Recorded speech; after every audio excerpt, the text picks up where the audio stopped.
भला ये कैसे संभव है कि कोई इंसान मर जाता है और मरने के बाद एक बार फिर से वो जिंदा हो जाता है।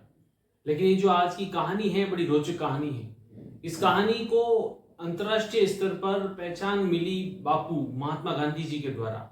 उन्होंने बाकायदा 15 लोगों की एक कमेटी गठित की थी और वो कमेटी अपनी रिपोर्ट बापू को सौंपती है तो बापू चकित रह जाते हैं। वो कमेटी बताती है कि हाँ, ये बात सत्य है कि जो महिला बहुत सालों पहले मर चुकी थी वो फिर से जिंदा हो चुकी है। इस कहानी की पूरी सत्यता की हम लोग पड़ताल करेंगे। आप बने रहिएगा हमारे इस प्लेटफॉर्म कहानी 24 पर। इस कहानी की शुरुआत आज हम दो युगों में करेंगे। दो अलग अलग जन्म के अपनी अपनी कहानी है। उन सबको हम आपको डिटेल में बताने वाले हैं। इस कहानी की शुरुआत होती है साल 1902। साल 1902 में मथुरा में एक लड़की का जन्म होता है। पिता उसका नाम रखते हैं लुगदी। लुगदी जब महज 10 बरस की होती है तब उसकी शादी करवा ली जाती है। ये वो समय था जब हमारे देश में बच्चियों की कम उम्र में ही विवाह हो जाता था। तो जब लुगदी 10 बरस की थी तो उसकी शादी करवा दी जाती है। शादी करवाई जाती है केदारनाथ के साथ। ये जो केदारनाथ होते हैं ये कपड़ों के व्यापारी होते हैं। मथुरा में द्वारकाधीश मंदिर के सामने इनकी कपड़ों की दुकान होती है। अब केदारनाथ जी की ये दूसरी शादी थी।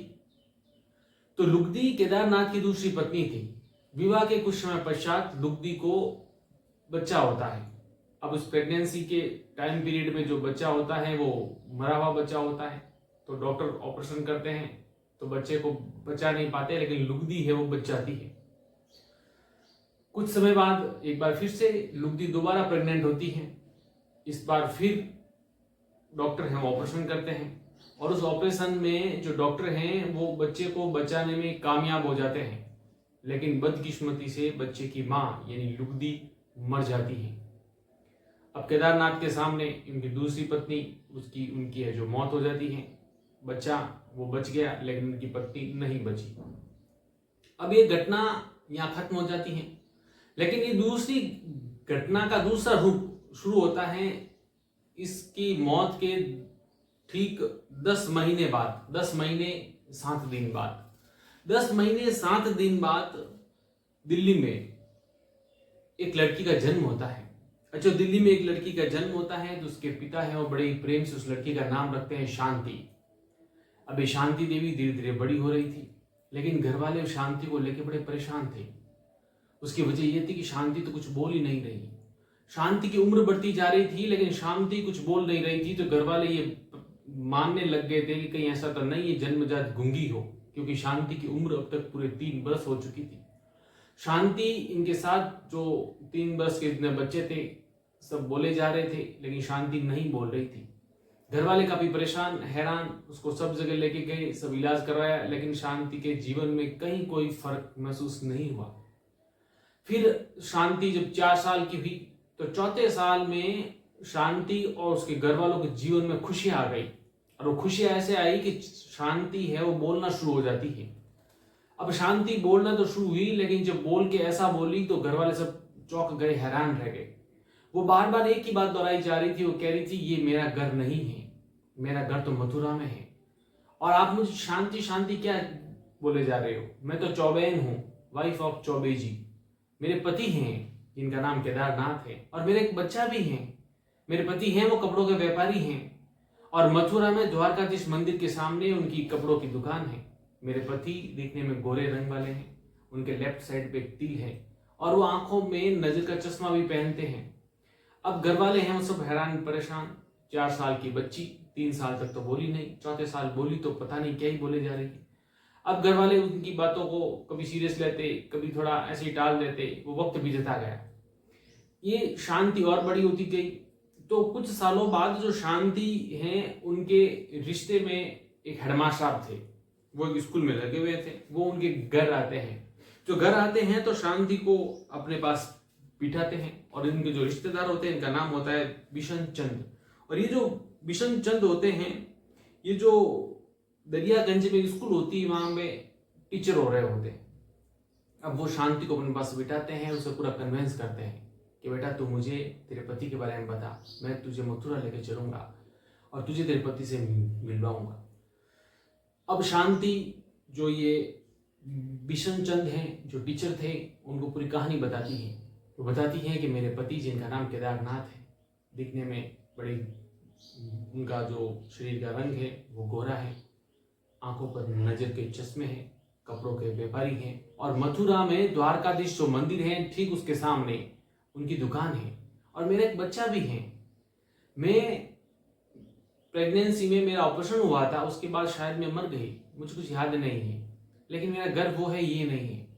अब ये जो बिशन चंद इनके जो रिश्तेदार थे वो शांति के बताए हुए पूरा प्रकरण है एक लेटर में लिखते हैं। शांति ने जो जो एड्रेस बताया था उसके अकॉर्डिंग वो लेटर भेजते हैं, और खुशकिस्मती देखिए वो लेटर बिल्कुल सही जगह पर जाता है। वो लेटर मिलता है केदारनाथ जी को मथुरा में। केदारनाथ जी उस पत्र को पढ़ते हैं तो भौंचक्के रह जाते हैं। वो हैरान रह जाते हैं कि कैसे संभव है, मेरी पत्नी तो आज से कुछ समय पहले उसकी मृत्यु हो गई और ये पत्र मेरे पास कैसा आया। तो उनके अंदर भी बड़ा ही कौतूहल रहा। तो उन्होंने अपने रिश्तेदार जो दिल्ली में रहते थे उनको इस बात की सूचना दी और उनसे निवेदन किया कि आप ये जो घर है जहां से लेटर आया है वहां जाके आप मिलिए और पता लगे कि हकीकत क्या है। जब वो उनके रिश्तेदार शांति के घर आए तो शांति ने उन्हें पहचान लिया और शांति उनके पास बैठी रही और अपने पिछले जन्म की सारी बातें उनको बताने लगी, रिश्ते नातों के बारे में बताने लगी। इवन शांति ने यह भी बता दिया कि उनका जो घर है उस घर के कौन से कोने में उसने पैसे छुपाए थे, और वो पैसे जब वहां पर ढूंढे गए तो बाकायदा जगह पर पैसे भी मिले थे।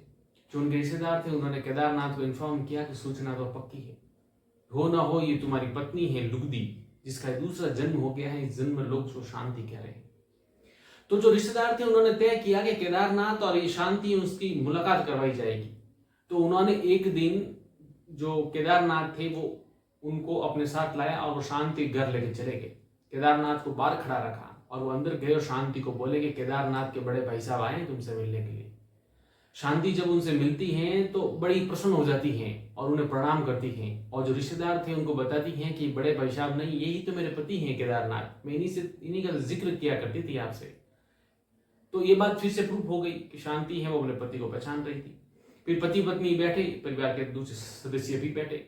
शांति ने घर की सारी बातें बताई, घर के अंदर कुआं है, आपकी दुकान किधर है, बाकी सारे रिश्ते नातों पर सारी जानकारी दी।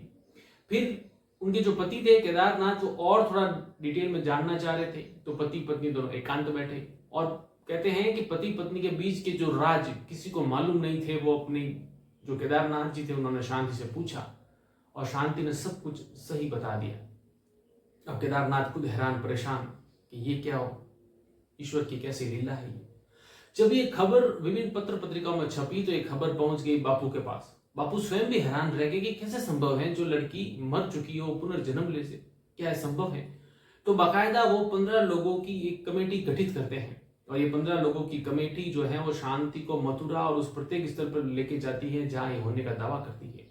और वो कमेटी की रिपोर्ट जब वो बापू को सौंपती है कमेटी, तो बाकायदा उस रिपोर्ट में होता है कि हाँ ये लुगदी ही है जिसका दूसरा जन्म हुआ है शांति के रूप में, और ये मान लिया जाता है कि पुनर्जन्म है। अब जब बापू ने इस सारी कमेटी गठित की और ये खबर है वो एक तरीके से प्रमाणित हो गई, तो उस जमाने में जो खबर है वो विदेशों तक गई। तो अमेरिका के और स्वीडन के बड़े बड़े रिसर्चर्स जो इस पे रिसर्च कर रहे थे वो इंडिया आए। तो स्वीडन के एक रिसर्चर थे जिनका नाम था मिस्टर लोनर। अब ये आए तो थे इस उद्देश्य से कि मैं शांति को एक्सपोज करके रहूंगा कि ये चीजें होती नहीं है, ये सब कोई कल्पना है। लेकिन जब वो यहाँ आए और शांति के साथ रहे और बाकायदा रिसर्च की तो उन्होंने पाया कि ये बात तो संपूर्ण सत्य है कि वही लुगदी है जो कुछ समय पूर्व मर चुकी थी, दोबारा उसका जन्म हुआ है। अब लोग उसको शांति देवी के नाम से जानते हैं। तो कालांतर में उन्होंने एक पुस्तक भी लिखी थी जिसका नाम था आई हैव लाइव्ड बिफोर। पुस्तक लिखी, उसमें भी उन्होंने इस बात का दावा किया कि जो शांति देवी है उसका पुनर्जन्म हुआ है, पहले ये लुगदी थी। तो देखते ही देखते ये जो शांति देवी हैं इनका जो किस्सा है पूरे देश और दुनिया के सामने आया और लोगों ने माना कि वाकई में पुनर्जन्म है। शांति देवी 61 साल की उम्र तक ताउम्र अविवाहित ही रही, क्योंकि उनको अपना पिछला जन्म याद था, वो अपना पति केदारनाथ को मानती थी। अविवाहित ही रही और उसके बाद उनकी मृत्यु हो गई। तो आज की जो कहानी है वो रोचक कहानी केवल यही बताती है कि हमारे जो संस्कृति के अंदर जो हमारी मान्यता है कि पुनर्जन्म होता है, उसका प्रमाण है। ये जो कहानी है आपको कैसी लगी, इसके बारे में कमेंट सेक्शन खुला है, आप अपने विचार प्रकट जरूर कीजिएगा। और यहाँ तक आपने इस कहानी को देख ही लिया है, सुन ही लिया है, तो आपसे दरख्वास्त है कि जाने से पहले इस चैनल को सब्सक्राइब करना ना भूलें, लाइक करें, शेयर करें, कमेंट करें, और हाँ, अपने फ्रेंड्स एंड फैमिली के साथ इस कहानी को शेयर जरूर कीजिएगा। मिलते हैं इस तरह की नई कहानी में, जब तक अपना ख्याल रखिएगा। शुक्रिया।